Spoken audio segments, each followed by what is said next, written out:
Hey guys, how y'all doing? Welcome back to the channel. As you would have seen in our last video, we set valve lash, got our rockers back in the truck, the fuel rail, the grid heater delete, got rid of a lot of nasty old EGR soot particles.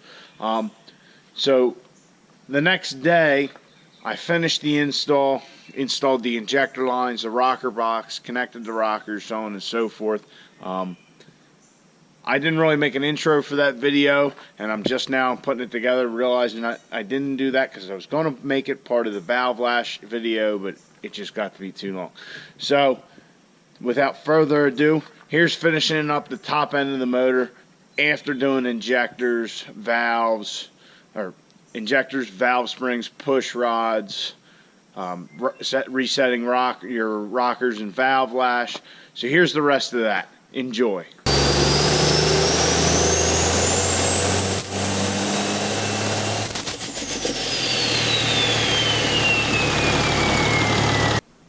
So we'll start by doing the injection lines, that feed the crossover tube into the injector. Why we're doing them right now is because, as you can see, without the rocker box and a valve cover, since they're already out, it'll be a little easier to tighten these lines up. So since we already had it up, and honestly, depending on what I'm doing, I'll probably pull the valve cover anymore when I'm pulling the injection lines, because it just makes it easier to get to. So that's what we're going to finish up this morning. That's what we're going to finish up this afternoon.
Alright, so here's our rocker spacer, rocker box cover. I guess that's the next thing we're going to put on.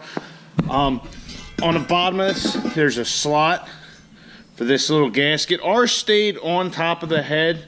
I don't know why. Normally it'll stay on here. But anyhow, we were going to take it out anyways, because we actually clearance this, as you can see.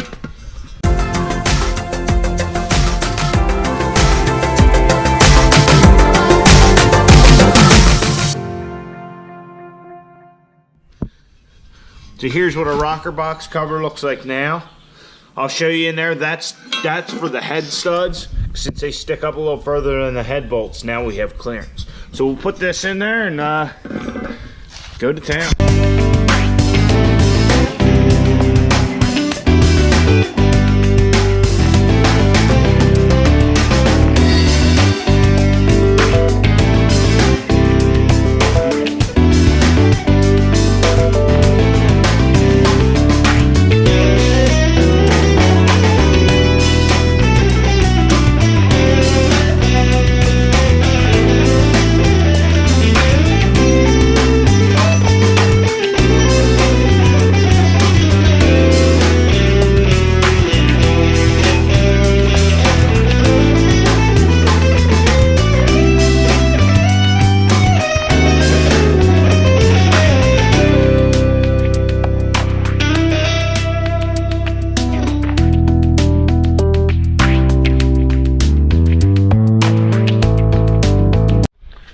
Alright, this next part, this is the delicate part of the process, putting on the injector harness slash valve cover gasket.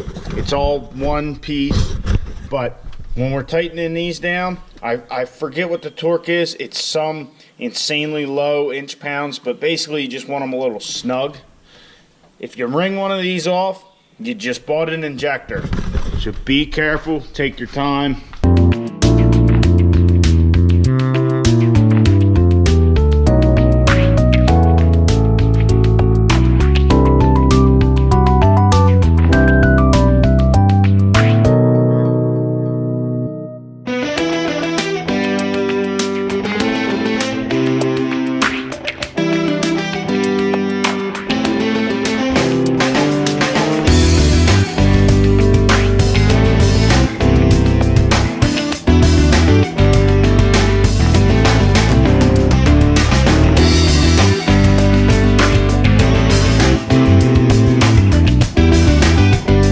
Switched over to a 1/4 inch ratchet. All we're going to do, we got them hand tight with the socket.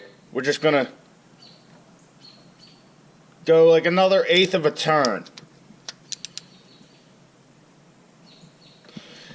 And just not really torque them too much. Just till you got to start putting pressure on them. At that point, you want to ease up.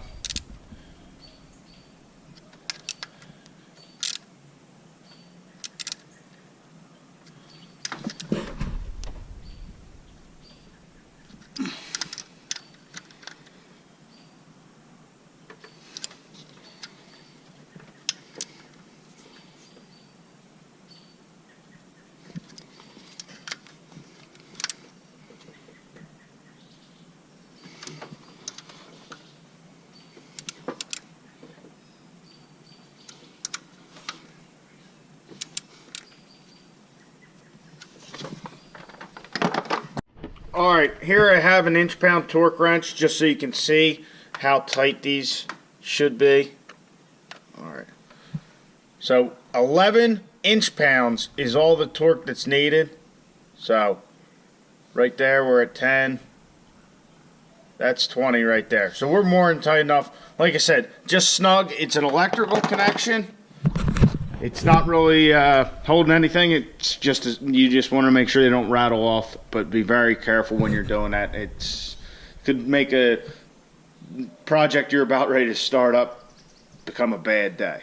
So we're going to put our valve cover on, but now that I think about it, yeah. So now we're going to put our valve cover and all that back on, and we'll be about buttoned up. Ooh. One thing to note, guys. If you ever change, actually it has your valve lash, what it should be, on this little placard from Cummins and Chrysler. Another thing, if you ever change this valve cover, make sure you record the engine number. Keep record of that. If you ever need parts, you can go to like a Kenworth or a Peterbilt place. You can call them up. If you give them the engine number, being that this motor is in a lot of different shit, you can get it. I had to get a rail pressure sensor one time real quick. I called up Keystone Peterbilt here in Lancaster, gave them the engine number, and they were able to tell me they had the part in stock, and I was able to go pick it up that night. So, like I said, keep note of that, and if anything, write it down somewhere in your owner's manual or something like that. That way you don't have to climb under the hood and look at it, because it'll be back under the cow after we get this thing in there.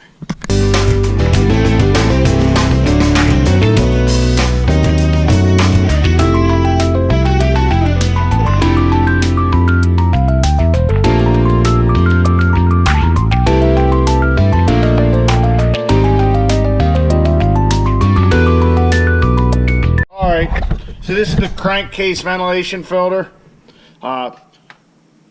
This normally would sit on top of here, plug in. You got to change it out so however many miles or so.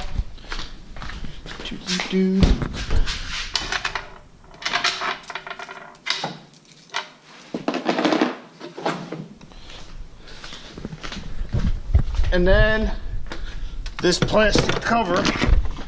Take your oil cap off.